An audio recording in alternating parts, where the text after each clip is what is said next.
Hi hello good morning welcome to Aadab TV. నేను మీ journalist Sai. Morning న్యూస్కి స్వాగతం అందరికీ. ఈరోజు ప్రధానంగా మనకి అన్ని పత్రికల్లో కూడా ప్రధానంగా కనిపిస్తున్న వార్త ఈ బీసీ రిజర్వేషన్ల గురించి. నిన్న ముఖ్యమంత్రి గారు ఢిల్లీలో ఒక ప్రెస్ మీట్, దాంతోపాటు ఒక చిట్ చాట్ నిర్వహించారు మీడియా. సో దాని సందర్భంగా ఆయన చేసిన వ్యాఖ్యలు, ఇది ఈ బీసీ రిజర్వేషన్ల గురించి అయితే కావచ్చు, లేకపోతే మన ఫోన్ ట్యాపింగ్ అంశం గురించి కావచ్చు, ఈ రెండింటి గురించి ఆయన చేసిన వ్యాఖ్యలు కీలకంగా అన్ని పత్రికల్లో ఈరోజు మనకి బ్యానర్ ఐటమ్స్గా కనబడుతున్నాయి. దాంతోపాటుగా మరో ముఖ్యమైన విషయం ఏంటంటే, రిజర్వేషన్ల అంశంపై ఒక నెల రోజుల్లోపు ఏదో ఒక నివేదిక ఇవ్వండి మీరు, అంటే రిజర్వేషన్లో ఏ విధంగా ముందుకెళ్తున్నారు అనేది నెల రోజుల్లోపు మీరు ఎట్టి పరిస్థితుల్లో నివేదిక ఇవ్వాల్సిందే అని చెప్పి సుప్రీంకోర్టు చెప్పింది. సో మరి ఆ సుప్రీంకోర్టు చెప్పిన దానికి రేపటితో నెల పూర్తి అయిపోతుంది. మరి రాష్ట్ర ప్రభుత్వం ఎటువంటి నిర్ణయం తీసుకోబోతుంది అనేది ఇప్పుడు మనకి ప్రధాన ప్రశ్నగా కనపడుతుంది. చాలా అంశాలు ఉన్నాయి. అన్ని పత్రికల్లో కూడా మెయిన్గా మనకి ఈ బీసీ రిజర్వేషన్ల అంశం గురించే కీలకంగా ప్రస్తావించారు.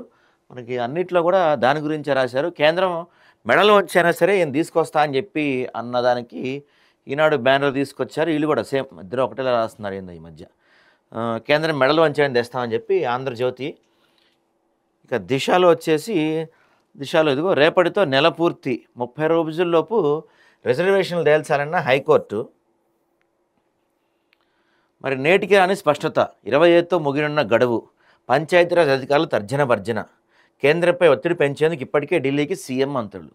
ఇప్పుడు ఎలా ఉంటుందంటే సార్, క్యాన్సర్ వచ్చిందనుకోండి, మనకి క్యాన్సర్ వస్తే చచ్చిపోతాం అనగా ట్రీట్మెంట్ మొదలు పెట్టకూడదు. క్యాన్సర్ వచ్చింది అనగానే మొదలు పెట్టాలి. పోలిక చండాలంగా ఉన్న విషయం ఏంటంటే, ఇక్కడ మీరు ఈ పాటికి మొదలు పెట్టాలి. కేంద్రంపై ఒత్తిడి ఏదైతే ఉందో ఆ ఒత్తిడిని ఈ పాటికి మీరు మొదలు పెట్టి ఉండాల్సింది. పరిస్థితి చేయి దాటిపోయింది ఇప్పటికే. నెక్స్ట్ ఇక ఆపరేషన్ సింధూర్పై చర్చకు డేట్ ఫిక్స్. ఈ ఆపరేషన్ సింధూర్ కేవలం ట్రంప్ చెప్తే ఆపేసాడనో ఇట్లా రకరకాల వాదనలు ఉన్నాయి కదా, వాటన్ని గురించి చర్చించబోతున్నారంట. ఇంకా మనకి ఇదిగో ఫ్యామిలీ ఫోన్ ట్యాపింగ్ కన్నా ఆత్మహత్య బెటర్ అంటున్నారు ముఖ్యమంత్రి గారు. దీని గురించి ఇంకా మాట్లాడదాం. వేరేలా రాశారు. జోరుగా వానలు, మొత్తం కుండపోతగా వర్షాలు పడుతున్నాయి. ఎక్కడగా ఫుల్గా అనుకున్న దానికన్నా ఇక చాలరా బాబోయ్ అన్నట్టుగా పడుతున్నాయి వర్షాలు. నెక్స్ట్ నమస్తే తెలంగాణలో వీళ్ళ స్టైల్లో ఒక వార్త రాసుకున్నారు. ఇవాళ చిన్నసారి పుట్టినరోజా యువరాజు గారిది.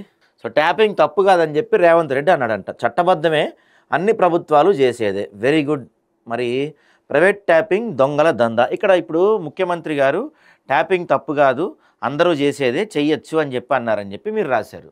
రెడీ, బాగుంది. మరి మీరు కూడా ఒప్పుకుంటారా? అవునరా బాయ్, మేము కూడా ట్యాపింగ్ చేసాం, దాదాపు ఒక 4-5 వేల ఫోన్లు ట్యాపింగ్ చేసామని చెప్పి రాసుకుంటారా? మీరు కూడా ఒప్పుకుంటారా? మాట్లాడదాం. ఇంకా చాలా అంశాలు ఉన్నాయి.